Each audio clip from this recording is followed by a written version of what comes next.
Nadiem Makarim, salah satu anak bangsa yang dinilai paling berhasil di dunia bisnis startup tanah air. Bisnis yang dikembangkan beliau sudah berhasil membuka lapangan pekerjaan bagi jutaan orang. Kini beliau didapuk sebagai Menteri Pendidikan serta Riset dan Teknologi dan jadi menteri termuda di usia 35 tahun.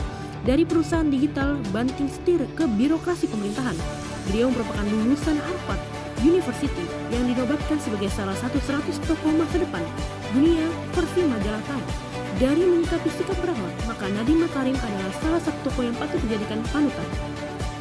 Sosok Nadiem Makarim dalam nilai berakhlak memiliki pribadi berorientasi pelayanan terhadap masyarakat yang dikenal sejak mendirikan aplikasi Gojek. Aplikasi Gojek merupakan aplikasi publik yang bergerak di bidang transportasi berupa ojek online, baik dalam bentuk motor ataupun mobil dan juga dalam bentuk pengantar makanan ataupun paket. Aplikasi tersebut sangatlah membantu dan sangat inovatif dalam pelayanan.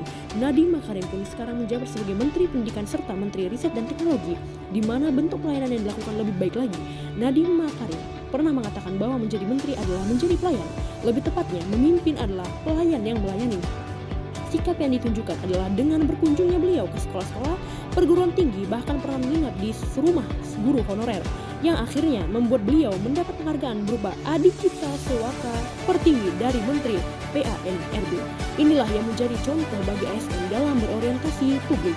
Salah satu perilaku akuntabel ditunjukkan dengan menggunakan kekayaan barang milik negara secara bertanggung jawab, efektif, dan efisien.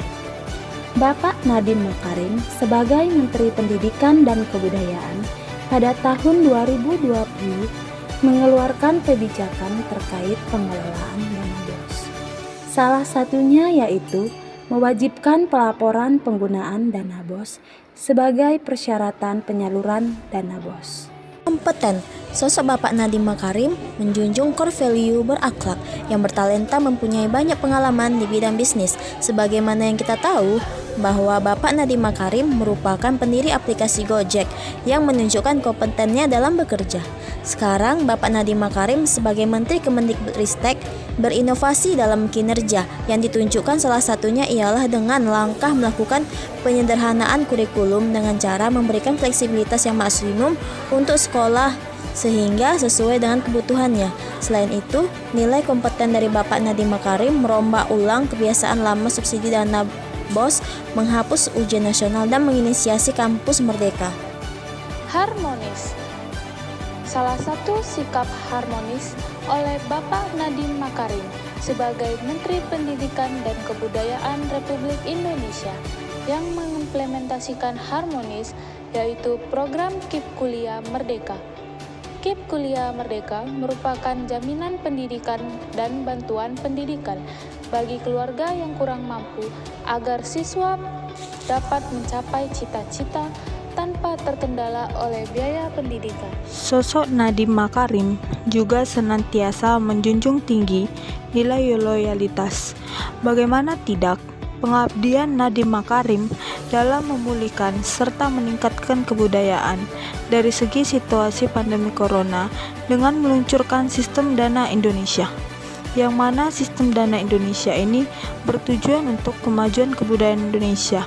Adapun kebudayaan Indonesia akan menjadi lebih stabil dari segi finansial. Nadiem Makarim adalah sosok yang dibutuhkan di negeri ini. Implementasi Nadiem Makarim untuk nilai adaptif yaitu dengan mengeluarkan kurikulum merdeka.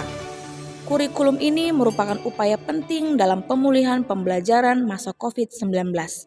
Meski dikatakan kurikulum darurat dan masih dalam pengembangan untuk lebih optimal, akan tetapi kurikulum ini dikatakan jauh lebih fleksibel dari kurikulum 2013.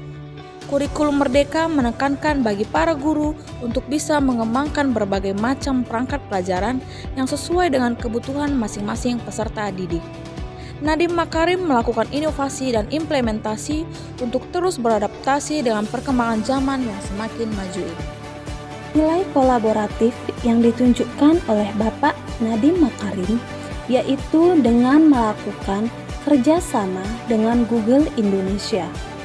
Hal ini sebagai upaya untuk meningkatkan pendidikan teknologi dan menyelenggarakan program pendidikan digital bertajuk Bangkit, yakni pelatihan massive learning gratis kepada 300 peserta selama 6 bulan dan telah berlangsung sejak Januari tahun 2020.